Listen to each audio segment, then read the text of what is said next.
It's on.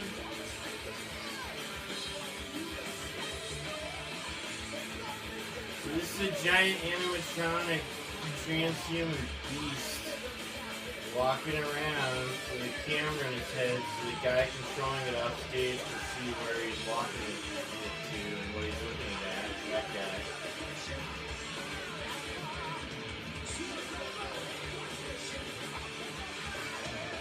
Kind of proves to me we've probably had big AI, we've had AI robots, you know, that you pointed at me now, please, Tiana. Sorry. That just proved to me 100%, and I'm very confident that with all the technology Japan's had over the last 10 to 20 years, and all the different companies, one that I've seen recently, one of which has skin with little tiny LEDs, you know, light emitting diodes underneath it, and it's perfectly realistic, you know, skin with little pores and everything, and they can plug, you know, fake hair into all those little pores everywhere to make it look totally amazing. The LEDs added lifelike glow, so the freaky AI robot, cyborg, whatever you call it thing, walking around doesn't look like a dead mannequin anymore, like you know, they always do. And you know, whenever they show them to us, they look freaking dead. But this, I was looking at this company recently, and it's totally got down packed. Like over in Japan, they've got faces that look 100% perfect. They don't. That company doesn't make them like do any of that stuff, you know, or like perfectly articulate.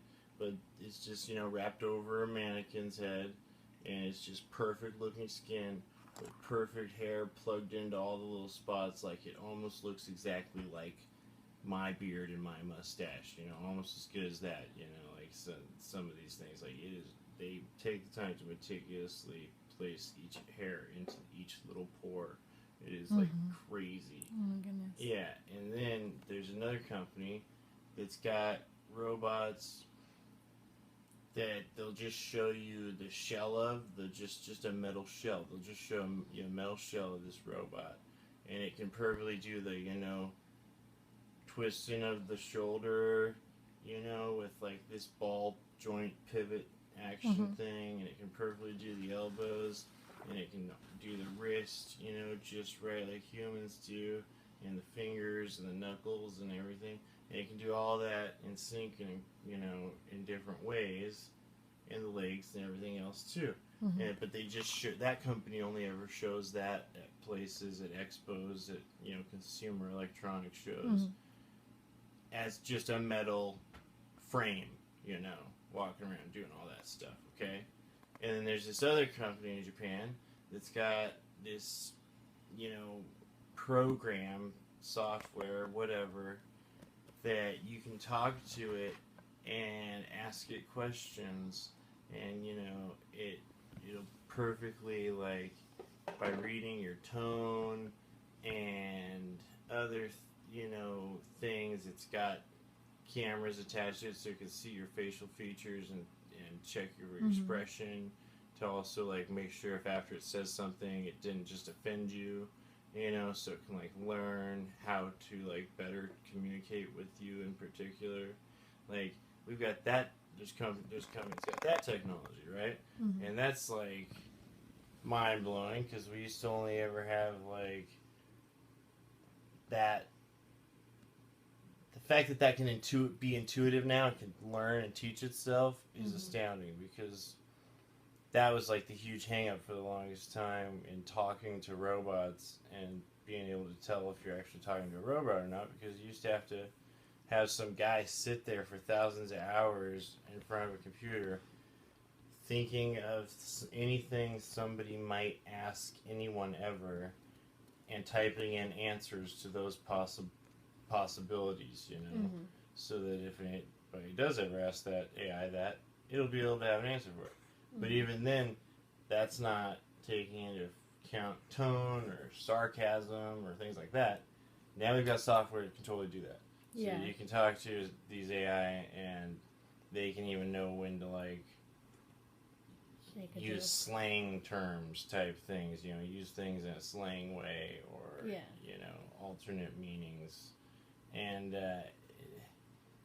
that's amazing. And then we also have these faces, these heads, that there is a company that has the head that can perfectly articulate all of the chin and jaw and stuff, like they don't show when they show you the company that has the perfect skin and hair. Right. That thing they show you and it just looks dead. You know, it never moves. So they always show it like separate and like not all combined into one machine that looks exactly like a human being. Yeah, and even when they show you the one that can articulate its face really well, you know, they make sure to not wrap the skin all the way around its head. They keep this back portion wide open with all the circuits and like servos and bits and pieces and wires hanging out. Yeah. So you're really like, it's obvious it's a robot. Right. Because that one, the one with the face that works really well that I saw recently, that one was like the most deceiving to me. Like, dang, if they used the skin technology that one company had, that head, if you just showed it to somebody talking, you'd never be able to tell the difference. It looks so lifelike. Right. Oh, man. And so then I'm thinking, well, why don't they take that perfect, can do any facial feature ever, head articulation, you know, tech. Put that, wrap that with the skin filled with LEDs that's been plugged with actual real hair from real people, you know, in all the right spots and all the right places. Combined with the software and the camera eyes that allow an AI to communicate with you and joke with you and read your social cues. Then you put that on top of the body that's got the perfect, can walk around and do everything like we just saw that crazy giant on stage walking around doing from an Iron Maiden show. That who knows, like that was not that recent. That was a while ago. And if Iron Maiden's got it, the military did it 20 years before, you know?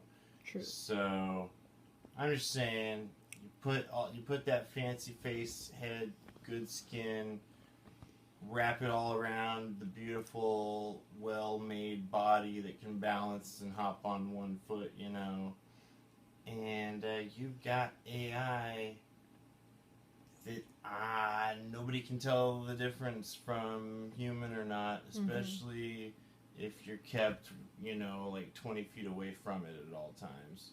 So then, like, it just dawns on me instantly after seeing that giant version of this thing walking around so well on a stage and thinking about all the tech in Japan that they're showing recently, and every time they show it, those jerks over there, right, running these companies go, oh, but you know, anything that could actually ever fool anyone is probably 50 years out, you know.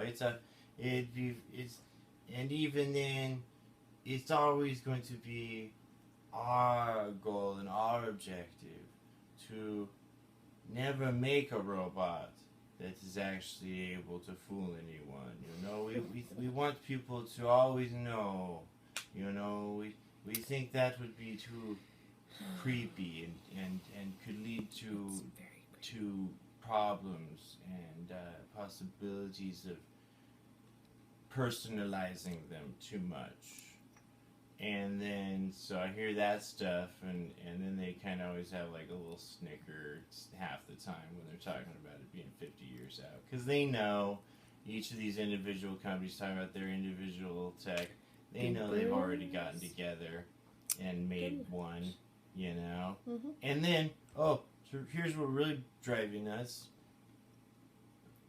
I'm watching a video a few days ago that God had to have led me to just to hammer this all home, and just to show how sarcastic and evil these tech guys are making AI. I'm watching it it was part of that same thing with the 4, leading AI advancements in Japan coming up in the leading years 2017 and onward is what this was like about on YouTube that I was watching. Yeah. And the top 5 companies or whatever, top 5 advancements that have come out. And they top off the video, they finish the video with it showing this kid. So I'm looking at it the whole time going, oh yeah, so they've already made one of these. And they've already made probably tons of them, and they already probably all have them as one of their personal butlers and sex slaves and other weird stuff. Like they allude to it when they talk about the functions that these things will have. I know. They'll be able to be in a relationship for those that are lonely. They can help those that aren't able to, take their groceries in and either way. It's like, come on, why don't you just connect with your community, And so the point is to really hammer home how evil these guys are. This video shows the last thing they show is a kid who's like 22 or something, and he's built a full to scale using all of these different technologies. A woman that looks like, not a woman, a machine woman that looks like some actress. I forget what it was, but it looks almost exactly like her. And it's all because, and he talks about it's because he always dreamed of meeting her someday and going on a date with her. And and having her fall in love with him. And now his dream, and this is literally what he says, now his dream has come true. So he actually thinks his dream has come true. Scarlett Johansson is who it was that he created. And it dang near looked like Scarlett Johansson. But he made her skinnier and he made her boobs bigger because he's disgusting. But he 3D printed all of her bones. So that's the other piece of tech. So technology is getting way too advanced. Yeah. And this kid only had a basic engineering degree. And a 3D printer and a small, under $10,000. Oh, man. And he did that for himself. And she can kiss him and talk to him. That is so weird. And walk around and follow him around the house. So, Oh. Praise Jesus, people. Watch out. God Stay bless. close to God. Things are horrifying. Yep. I'm out. That's all I got.